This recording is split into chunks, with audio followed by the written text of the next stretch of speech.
আচ্ছা, আমি এই গেটিংকে ফেস টু ফেসও করতে পারি। এই যে ফেস টু ফেস করা, অল্টারনেট করার জন্য এখানে বিশেষ একটা লিভার আছে যেটাকে বলা হয় র্যাকিং লিভার।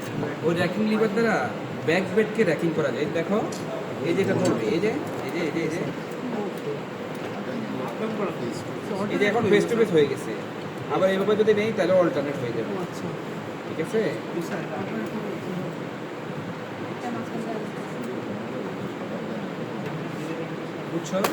তাহলে এটা হলো আমাদের র্যাকিং লিভার। র্যাকিং লিভার দ্বারা ব্যাক বেডকে র্যাকিং করা যায়। এটাকে ব্যাক বেড কেন বলি? অপারেটর এখানে থাকে, যে জন্য এটা অপারেটর সাপেক্ষে ফ্রন্ট বেড, এটা হলো ব্যাক বেড। ওকে, আর এই ব্যাক বেড এবং ফ্রন্ট বেডের জন্য দুটো ক্যাম্প সিস্টেম আছে। এই ক্যাম্প সিস্টেমকে একত্রে বলা হয় ক্যাম্প ক্যারেজ।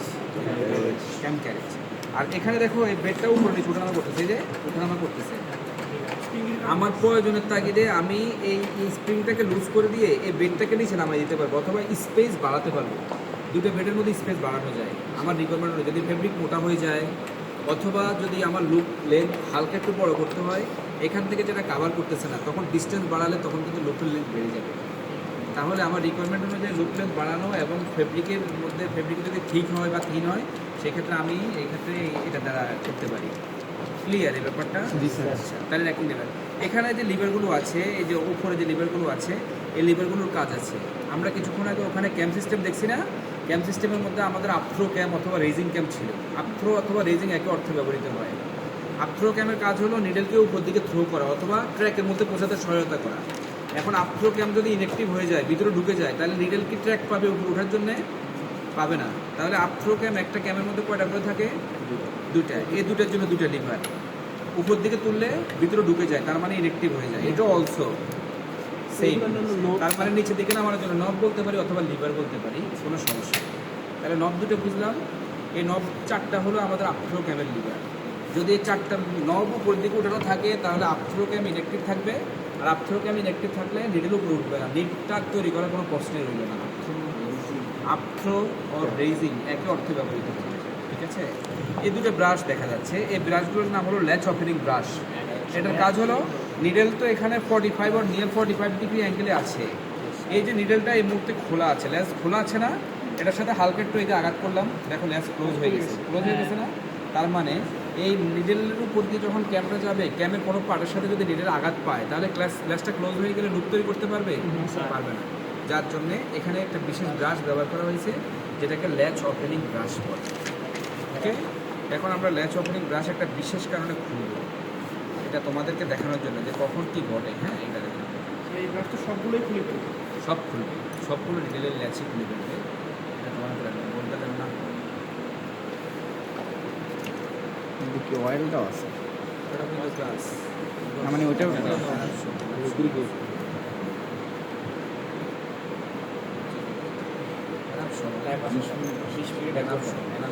এই দেখো, এটা এবং এটা আফথ্রো ক্যাম, এটা অ্যাক্টিভ, এটাও অ্যাক্টিভ। এটা নিচের দিকে নামানো, যেটা যেভাবে ছিল সেটা যদি সেভাবে রাখা হয়, কোনোটাকে ইনঅ্যাক্টিভ না করে কোনো সেগমেন্টে হাত না দিই, তাহলে কোন লুক, কোন ক্যাম তৈরি হয় তখন? নিট। দেখো তো নিট আছে কিনা।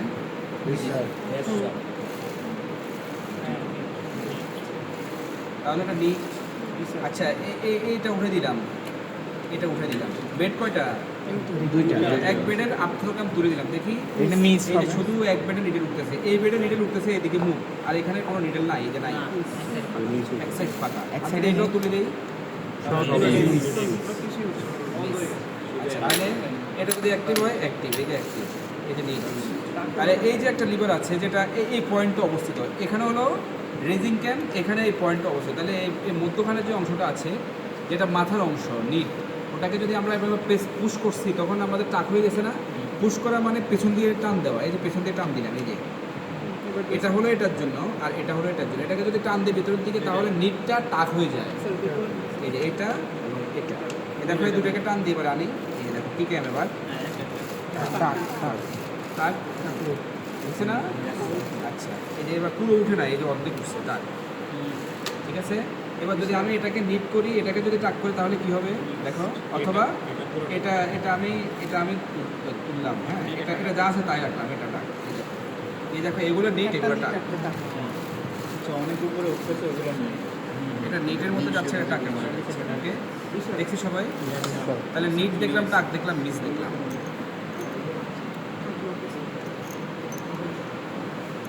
ওই পাশে ছিল, এক পাশে দিলেই হয়েছে।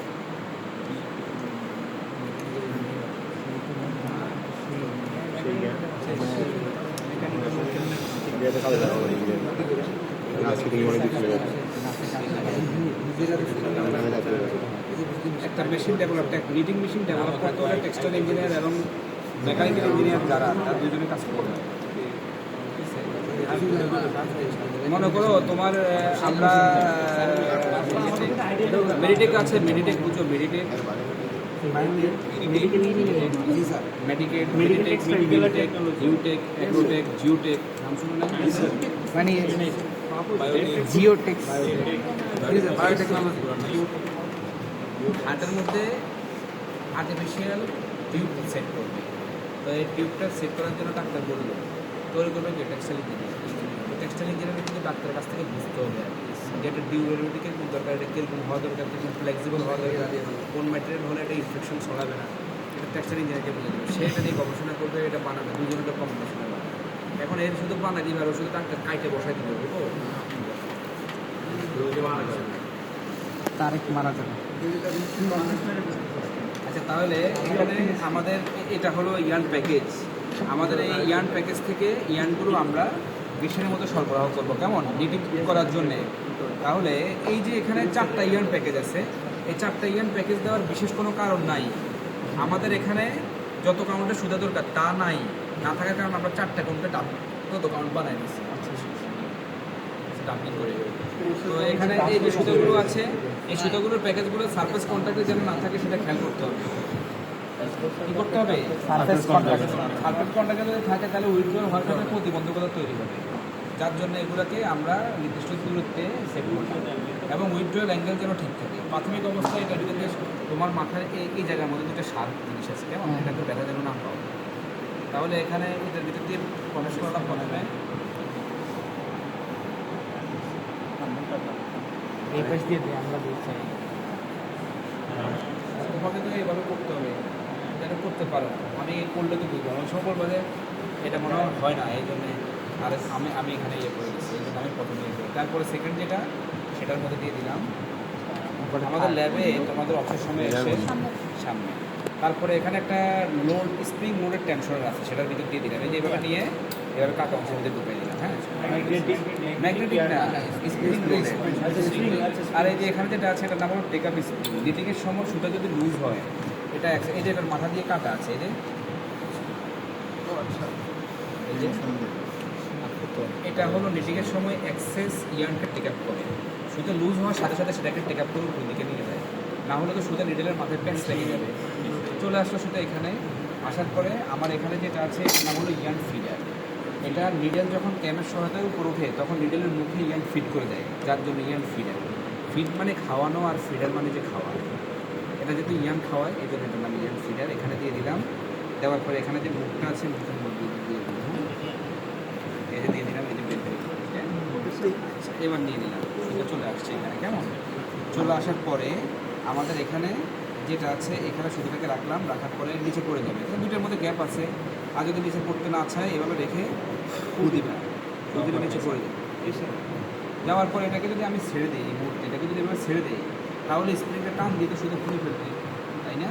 যার জন্য এটাকে নিচ্ছে যে কোনো এক জায়গায় পেছিয়ে নেবে, যে কোনো জায়গায় হয় র্যাকিং লিভারের সাথে, না হয় এই যে লিভারটা যেটা দিয়ে আমি এই মুহূর্তে এটাকে স্পেস তৈরি করলাম, এটার মধ্যে খালি হয়ে গেল এটার মধ্যে। ওকে, বুঝছো ব্যাপারটা? এই পর্যন্ত ক্লিয়ার? আচ্ছা, এই যে ক্যাম ক্যারেজটা যেটার উপর দিয়ে রান করে এটাকে বলা হয় ক্যাম ক্যারেজ রেল। ক্যাম ক্যারেজ রেল। আর যেটার উপর দিয়ে ফিডার রান করে সেটার নাম হলো ফিডার রেল। আচ্ছা, এখানে একটা হুইল আছে, এটার নাম, এটা দেখতে স্টারের মতো, যার জন্য এটার নাম হলো স্টার হুইল। কি হুইল? আমরা ফিডার মধ্যে সুতো পরানোর জন্য ফিডারকে দূরে সরাই আনছি। এটাকে যদি এভাবে নিয়ে এভাবে লিঙ্ক হয়ে গেছে, এই যে আবার যদি এটাকে ক্লক ওয়াইজ আবার ঘুরিয়ে দিই তাহলে খুলে যায়। তাহলে সুতো পরানোর সুবিধার্থে আমরা এটাকে খুলে নিয়ে দূরে এনে তারপর সুতো পরাবো। এখানে থাকা অবস্থাকে এভাবে সুতো পরানো যাবে? হয়ে যাবে না। তাহলে এখানে পরালাম, পরানোর পরে এবার আমি এই যে আগে দিলাম, আবার দিয়ে এই যে দিলাম, হ্যাঁ, দিয়ে ফার্স্ট কোর্স, আমি ফার্স্ট কোর্স পিক করতেছি মেশিনের মধ্যে।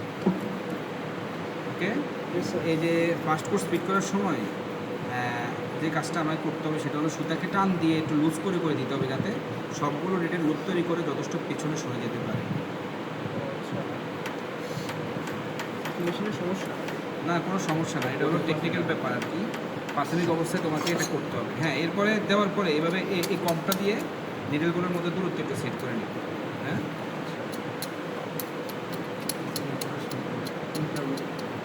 ওকে।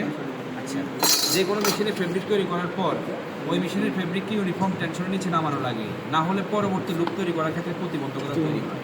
তাহলে এখানেও ঠিক একই নিয়মে নামাতে হবে, যার জন্য আমরা এখানে একটা বিশেষ ধরনের কম ব্যবহার করছি। এই কমটার নাম হলো টেক ডাউন কম। টেক ডাউন কম, টেক ডাউন কম্বের এই যে ওয়্যারটা আছে, ওয়্যারটা টেক ডাউন কম্বের যে দাঁতগুলো আছে বা টিপগুলো আছে, প্রত্যেকটা টিপের মাথার মধ্যে সিডও আছে। আমি যখন নিচ দিয়ে এভাবে উপর দিকে তুলবো তখন এই লুপগুলো এখানে চলে আসবে। আসার পরে যখন এই ওয়্যারটা আমি পুশ করে দিব তখন কী হবে, সবগুলো আটকা পড়বে। আর এখানে এই ডেড ওয়েট আছে, এই ডেড ওয়েটকে আমি এখানে হ্যাং করে দিব, যাতে এটা ডেড ওয়েটের ওজনের নিচে নামে। ঠিক আছে, তবে এখানে একটা সতর্কতা হলো, আমার এই ফেব্রিকটা যেটা আমি তৈরি করছি এই মুহূর্তে, সেটার উইথ এই টেকডাউন কম্বের উইথের সমান নয়। তাহলে এটাকে ব্যালেন্স করে যেন মিডলে বসানো যায়। যদি এক পাশে বসাই তাহলে এইভাবে হয়ে যাবে, এই পাশে বসালে এইভাবে হয়ে যাবে, এই ব্যালেন্স দ্বারা নিয়ন্ত্রিত হবে না। যার জন্য এই ব্যালেন্স বরাবর যেন সেন্টারে থাকে ফেব্রিকটা, সেটা সেট করতে হবে। কেমন? তাহলে এটাকে নিলাম, নেওয়ার পর দেখো তো দেখি হয়েছে কি না, এই পাশে এবং এই পাশে খালি জায়গা কি সমান? মোটামুটি সময় মোটামুটি সমান হলে তাহলে দেরি না করে এটা ওয়্যারটা পুশ করে দিচ্ছি। দিয়ে দিলাম ওয়্যারটা, হ্যাঁ, তাহলে চলে গেছে। এবার আমি ডেড ওয়্যারটাকে হ্যাং করে দিবে, না ছিঁড়বে না, কিচ্ছু হবে না।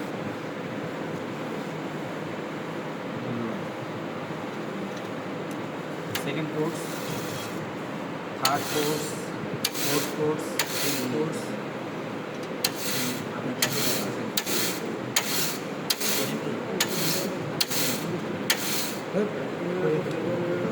আচ্ছা, এখন যে ফেব্রিকটা হচ্ছে সেটা হলো 1/1 ডিপ। এখন যেটা তৈরি হচ্ছে 1/1। তাহলে স্যার আমাদের যখন এটা ফাইনালে বানাতে হবে আমাদের কি বলে দেবে যে 1/1 ডিপ বানাও? 1/1 রিভিউ স্যার বলে দিচ্ছি সবাই কি বলবে? নিচে উপরে নিচে দেখো, দুটো knit loop, front bed, back bed, দুটো নিট লুপ। স্যার দেখা যাচ্ছে 1/1, এটাও নিট, এটাও নিট। সেকেন্ড কোর্স কি হবে তুমি বলো, মামুন তুমি বলো। বুঝে গেছো? এটা এক বেডে নিট, একবারে এক বেডে পুরো টাক, তাহলে এই বেডে পুরো টাক দিচ্ছে। হ্যাঁ, এটা ধরে রাখতে হবে বলতে এই দুটার জন্য একটা লিভার থাকে, যেটা এদিকে সরালে ব্যাকের টাক হয়, ফ্রন্টে নিট হয়, আবার এদিকে সরালে ফ্রন্টে টাক হয়, ব্যাকে নিট হয়। ওই লিভারটা থাকলে স্টুডেন্টরা বুঝতে পারে না কখন কোন জায়গায় কী হয়েছে, এই জন্য খুলে ফেলছি। ভালো হচ্ছে ব্যাপারটা, যাতে জিনিসটা খুব ভালোভাবে দেখা যায়। এই ভিতরে তাহলে একটা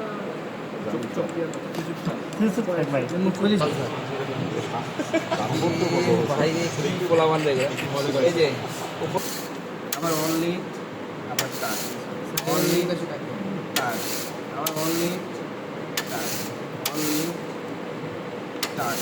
এদিকে টান দেওয়ার সময় দুটোই অ্যাক্টিভ ছিল, নিট, এই যে নিট, দেখো নিট, সব নিট। ঠিক আছে, আবার এদিকে যাওয়ার সময় পিছনেটা টাচ করলাম, আবার অল নিট, আবার টাচ। হ্যাঁ, তাহলে এটা কি তৈরি করলাম? Half cutting. এবার একটু রিপ তৈরি করে নিই।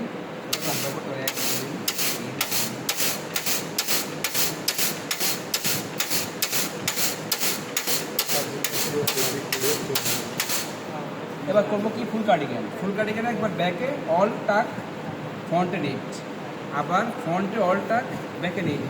তাহলে একবার প্রথমে অল টাক ফ্রন্টে দিচ্ছি, এই যে ফ্রন্টে দিচ্ছি, ব্যাকেটা সবগুলো নিট ছিল। এবার দেখো কোথায় টাক, এবার ফ্রন্টেটা নিট হয়ে অটোই হয়ে গেছে, আবার টাক, আবার ফ্রন্ট, আবার ব্যাক। এটা লিভার দিয়ে করতে সময় কম লাগছে, কিন্তু আমরা এটা এখন যেহেতু খুলে ফেলছি এই জন্য তোমার তো বুঝতে সুবিধা হচ্ছে না।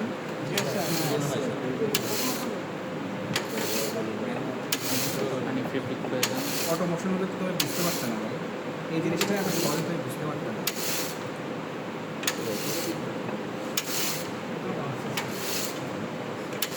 তাহলে এটা কি তৈরি করলাম? ফুল কার্ডিং। ফুল কার্ডিং করার পরে আবার কি করবো জিনিস তোমার কাছে প্রফেশনের মধ্যে নাই, কাপড়ের মধ্যে। ওকে, তাহলে এবার আমরা যেটা করবো সেটা হলো single jersey tube. Single jersey tube. তাহলে নিট এটা যদি মিস। তুলে দেই এটা মিস। এবং এটা যদি তুলে দেই, নিট তাহলে মিস, এদিক নিট থেকে এদিকে মিস। আসার সময় কোন বেডে নিডেল উঠবে তুমি বলো দেখি। এদিক থেকে এদিকে আসার সময় কোন বেডে নিডেল উঠবে? এটা ইরেক্টিভ, এটা অ্যাক্টিভ। স্যার এটা যেটা অ্যাক্টিভ আছে ওইটা উঠবে, যেটা এটা ইরেক্টিভ, তাহলে এটা উঠবে না। তাহলে এক বেডে নিডেল যদি উঠে তাহলে কয় সেট নিডেল উঠলো? অ্যাক্সেস এক সেট নিডেল উঠলে কি হবে? সিঙ্গেল জার্সি না ডাবল জার্সি? সিঙ্গেল এই বেডের মধ্যে শুধু ফেব্রিক হবে। তাহলে এক বেডের ফেব্রিক হলে সেটা সিঙ্গেল জার্সি না? এই যে শুধু এই বেডে ফেব্রিক আছে, এইখানে কোনো লুক তৈরি হয় না। তাহলে এই যে সুতা দ্বারা এই বেডে তৈরি হলো, এবার এদিক থেকে এদিকে আসার সময় এটা ইলেকট্রিক, এটা অ্যাক্টিভ, তার মানে ফ্রন্ট বেডে নিডেল উঠবে। ফ্রন্ট বেডে নিডেল উঠলে তাহলে এই সুতা দিয়ে তো ফ্রন্ট বেডের লুক তৈরি হবে। তাহলে এই সুতাটা এখান দিয়ে সাইড দিয়ে সামনে ট্রান্সফার হয়ে যাবে না? তাহলে এই পাশে সিঙ্গেল যাচ্ছে, এই পাশে সিঙ্গেল যাচ্ছে, সাইডে ট্রান্সফার হয়ে লিঙ্ক হয়েছে। তাহলে এভাবে সিঙ্গেল যাচ্ছে দুই পাশে, আর দুই পাশে লিঙ্ক খুললে টিউবগুলো দেখবো না? এদিক থেকে এদিকে আসার সময় শুধু ব্যাক বেডে লুক তৈরি হয়েছে, তার মানে সিঙ্গেল জার্সি হচ্ছে। এবার এদিক থেকে এদিকে যাওয়ার সময় এই সুতা দিয়ে তো ফ্রন্ট বেডে লুক তৈরি হবে, তাহলে সাইড দিয়ে তো ট্রান্সফার হবে, তার মানে সাইডে লিঙ্ক। এবার কি হচ্ছে?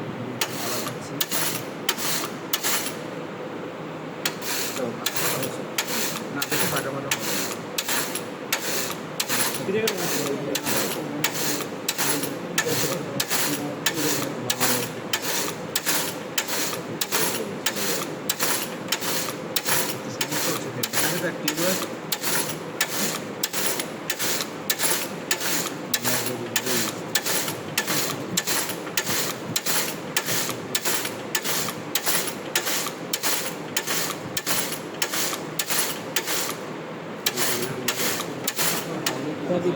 তাহলে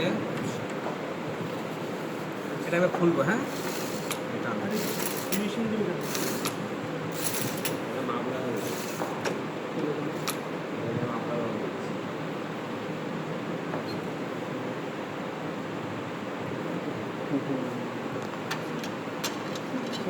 ভালো হলে স্যার। কোন ফিনিশিং? এই যে দেখো, এই যে এটা যে সিঙ্গেল টিউব, এটা ছিঁড়ে গেছে এই এক পাশটা, সেটা যে টিউব, এই যে টিউব বোঝার মতো কাম দেওয়ার কারণে ছিঁড়ে গেছে। সুতাটা একটু দুর্বল ছিল তো, এই মাথাটা ঠিক আছে, কিন্তু এটা ছিঁড়ে গেছে। এই যে টিউব পাইছি। আচ্ছা, এবার এখানে যেটা সেটা খেয়াল করবে,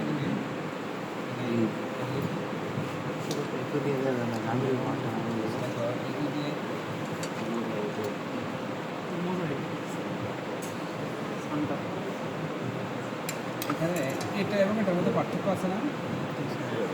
এই যে জায়গাটা, এই জায়গাটা একটু ফ্লাফি মনে হচ্ছে না? দেখো এটা এটা এবং মধ্যখানটা মাঝে তো ফ্লাফি ফুলে আছে, তাই না?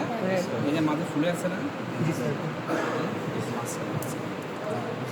উৎসব হয়ে আছে, তাই না? এবং এখানে এবং এখানে দিকে তাকাও, মাঝখানে একটা ফোলা। এটা রিব আর একটা হাফ কার্ডিগান। দুইটা সমান্তরালে কোনো ফোলা আছে, কিন্তু এই পাশে আছে না? এই পাশে টাকলুক ব্যবহার করার কারণে এই জায়গাটার মধ্যে টাকলুক এই পাশে ব্যবহার করার কারণে একটু ফ্লাফি হয়েছে, তাই না? আবার এদিকে তাকাও, এই যে এই জায়গাটা, এটা এবং এটার দিকে তাকাও, কোনটা ফ্লাফি? এই পাশে এই পাশটা ফ্লাফি না? এটা এই পাশেও কিন্তু যত সমান পরিমাণে ফ্লাফি। এটা ফুল কার্ডিগান। দেখছো? তাহলে এটা হলো ফুল কার্ডিগান, আর ওইটা হাফ কার্ডিগান। 1 রিপ, আর এটা এই পাশে নরমাল, এই পাশে হলো ফ্লাফি, এটা হলো হাফ কার্ডিগান, আর এটা হলো আমার সিঙ্গেল। ঠিক আছে, ভালো সুতো হলে ফেব্রিক কোয়ালিটি ভালো হতো। আমাদের আসলে সুতোর